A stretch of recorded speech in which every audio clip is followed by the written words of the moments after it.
Assalamualaikum warahmatullahi wabarakatuh. Dalil Khairat, Kuala Lumpur.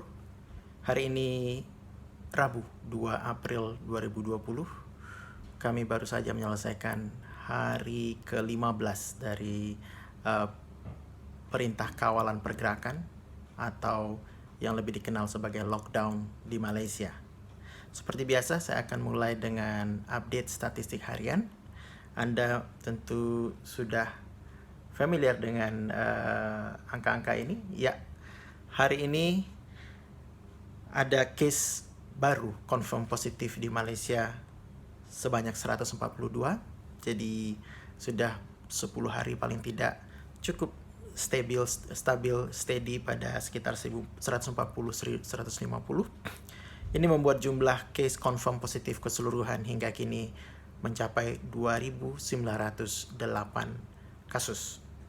Dari 2.908 ini, yang sedang dirawat ada 2.218 dan total sembuh ada 645. Nah, highlight hari ini adalah jumlah yang sembuh. Hari ini jumlah yang sembuh mencapai puncaknya, artinya sembuh harian, day to day, dan discharge dari hospital selama sehari ini ada penambahan mencapai puncaknya yaitu 102. Ini adalah rekor terbaru, 102 orang discharge dari hospital seluruh Malaysia dan dinyatakan sembuh. Sehingga total kesembuhan sekarang adalah 645. Dari yang dirawat, 102 case berada di ICU atau unit rawatan rapi dan 66 case diantaranya memerlukan bantuan alat pernafasan. Sementara jumlah kematian ada bertambah 2 hari ini. Kemarin saya melaporkan 43, hari ini total kematian 45. Jadi kalau dilihat posisi klasmen sementara di negara-negara dunia dengan jumlah 2.908 kasus confirm positif saat ini, baik yang sembuh maupun yang sudah meninggal dan yang masih dirawat, maka Malaysia saat ini berada di peringkat 25 yang dengan kasus confirm terbanyak. Yang pertama sekarang United States of America, USA, kemudian diikuti oleh Italia, kemudian diikuti oleh Spain, Spanyol, dan Cina sekarang berada di urutan keempat. Namun dari sisi fatality rate, artinya rasio antara yang meninggal dan jumlah confirm positif, Malaysia jauh di bawah rata-rata dunia, karena rata-rata dunia adalah sekitar 4,9 atau 4,91, sementara rata-rata Malaysia hanya 1,5%. Mudah-mudahan ini bisa bertahan atau bahkan menurun di hari-hari ke depan. Itu adalah statistik yang cukup menarik yang dikeluarkan oleh Malaysia hari ini. Kemudian, ini adalah contoh data yang juga selalu diupdate setiap hari oleh Malaysia dan disebarkan ke publik. Ini adalah kawasan-kawasan yang dibedakan warnanya berdasarkan banyaknya confirm positif. Jadi yang merah itu artinya red zone. Saat ini ada 45 red zone. Red zone. Kemudian di setiap negara bagian juga ada pembagian lebih detail. Jadi yang kalau mengikuti atau menurut negara bagian atau negeri, maka yang sudah termasuk red zone adalah Selangor, Perak, Sabah, Johor, dan juga negeri Sembilan juga masuk.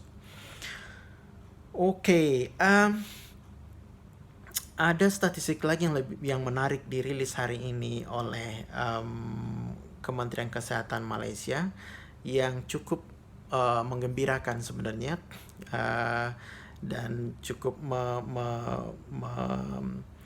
membangkit optimisme Malaysia secara keseluruhan dalam menghadapi COVID-19 ini.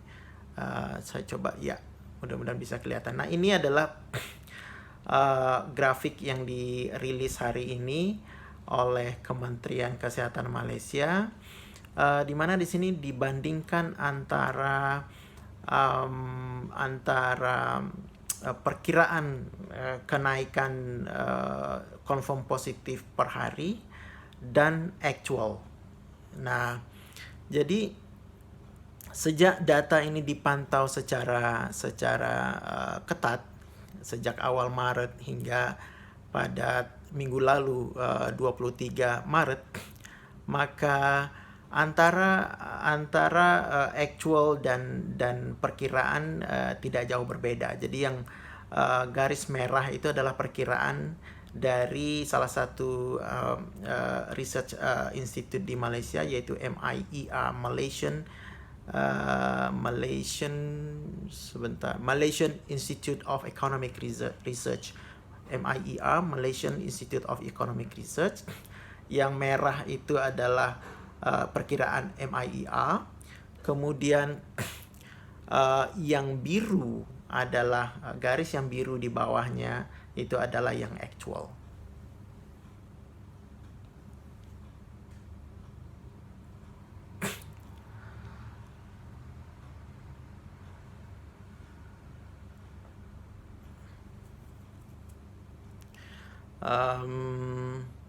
Jadi bisa dilihat di sini bahwa antara yang biru dan di paling tidak di 7 hari 8 hari terakhir sejak tanggal 24 Maret, maka actual penambahan kasus harian sudah jauh di bawah yang diperkirakan, yang merah. Jadi ini menimbulkan cukup optimisme bahwa apa yang diupayakan dengan ketat oleh Malaysia hari-hari ini dalam 2 minggu terakhir paling tidak, dengan memberlakukan apa yang disebut sebagai PKP atau Perintah Kawalan Pergerakan atau biasa dikenal sebagai lockdown, sepertinya insya Allah mudah-mudahan memberikan dampak yang positif.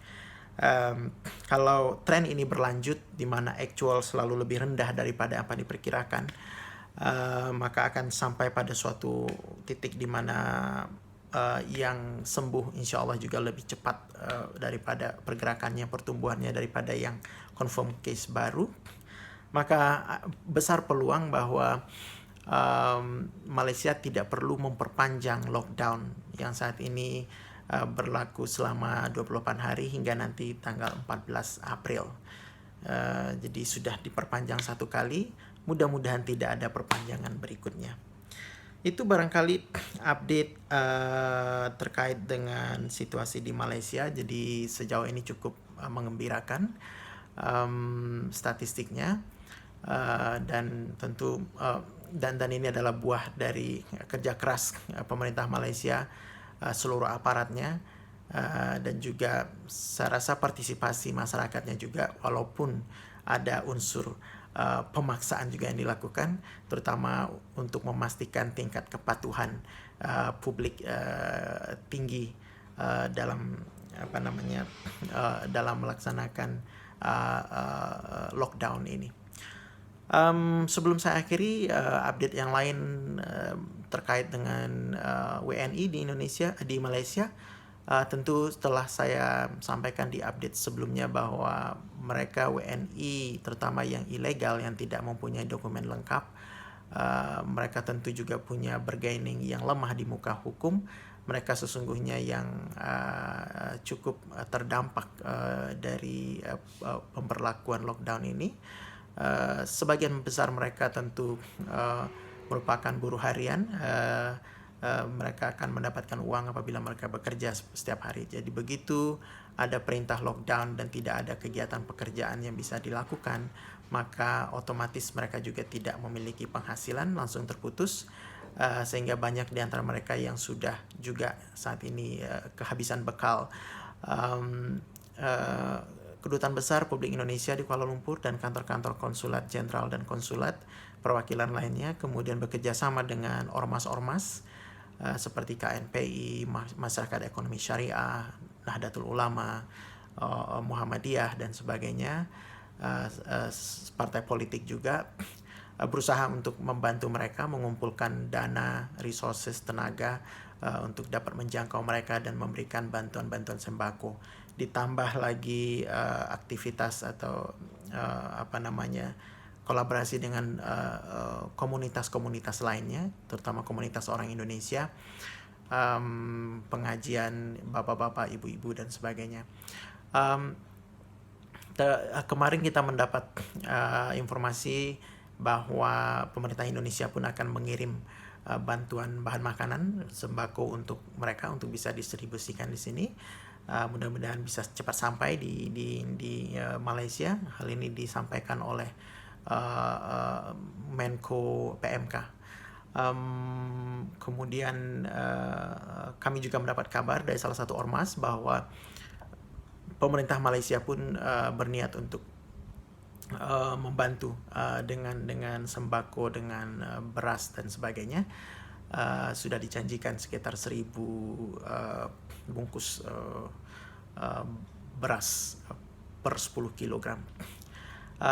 Dari diskusi di kalangan relawan hari ini sedang diupayakan juga untuk mendapatkan tambahan bantuan, misalnya dari lembaga-lembaga sosial di Malaysia, milik Malaysia, atau lembaga-lembaga amil zakat, pengumpulan zakat yang resmi. Upaya itu akan dimulai segera, mungkin mulai besok, mudah-mudahan juga membuahkan hasil. Mohon doa restu dari kawan-kawan, om, tante, bro and sis di Indonesia agar teman-teman WNI kita, saudara-saudara kita di Malaysia juga bisa survive dan dapat dijangkau sebanyak-banyaknya oleh bantuan ini, terutama bagi mereka yang sudah mulai kehabisan bekal di Malaysia. Doa kami yang sama untuk teman-teman di Indonesia, mudah-mudahan Indonesia juga dapat segera lepas dari cengkraman wabah corona ini, dan mudah-mudahan semua kita diberi lindungan oleh Allah Subhanahu wa taala. Oke, hari ini cukup segitu saja update dari saya. Jumpa lagi kita besok insyaallah. Wassalamualaikum warahmatullahi wabarakatuh.